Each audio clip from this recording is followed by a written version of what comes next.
The Pulse School on RealAgriculture.com is brought to you by Saskatchewan Pulse Growers and Nodulator XL.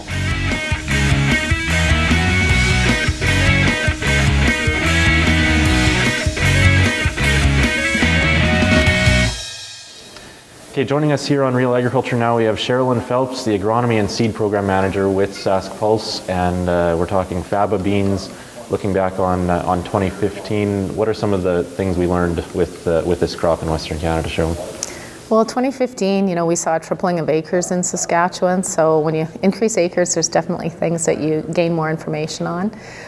One of the main things that we did see was the impact of diseases.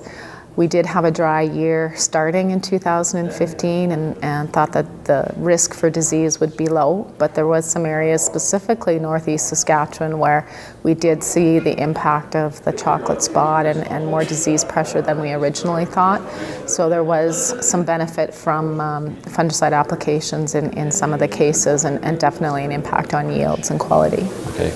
In general, how do Fabas compare with, say, peas in dealing with moisture?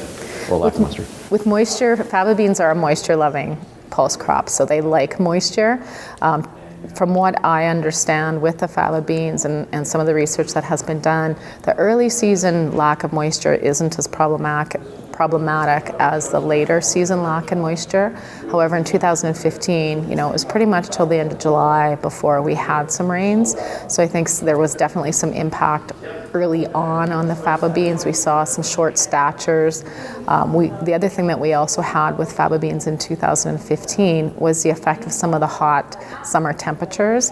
So you combine drier conditions with, excess heat above 27 degrees, we'll say, and you can see some flower abortion and pod abortion that happens with Faba beans because they're more of a cool season crop like peas. So that maybe contributed to some lower yields? Yeah, we did see with 2015, we saw reduced yields compared to last year. In talking to a number of growers that had, some previous experience with the Faba beans, their yields this year were lower than what they were last year.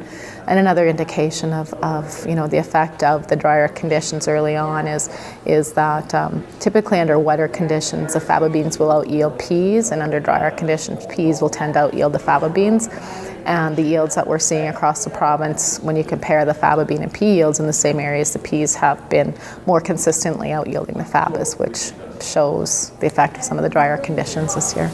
What about plant stature and pod height? How did the dryness impact that?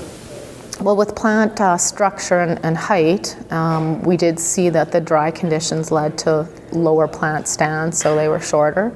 In terms of pod height, Faba beans typically pod off the ground and have no problem cutting them. In 2015, we did see some cases in individual plants within a field where they were actually podding right on the ground, and then as you move up the plant, of course, the pods were higher, but there were some that were lower on the plant, which can be a concern when it comes to harvest timing. Now, I wouldn't say that was related to more the drier conditions, but probably more related to the early season frosts or cutworm damage, things that impacted the plant's ability to grow from its main stem, and where you saw a lot of regrowth from the seed. That's when we saw more podding lower down in the plant. So should growers be looking or considering rolling? It's something to consider. It's not a recommendation that we thought we would be making on Faba beans, because typically they stay upright and the pods are off the ground. But it seems that under certain circumstances where you get a lot of regrowth or branching, or what you would call in serious tilling, where you get a lot of extra stems, that they seem to be podding a bit lower. And it doesn't seem to be uniform across the field in terms of all the plants. It's just select plants.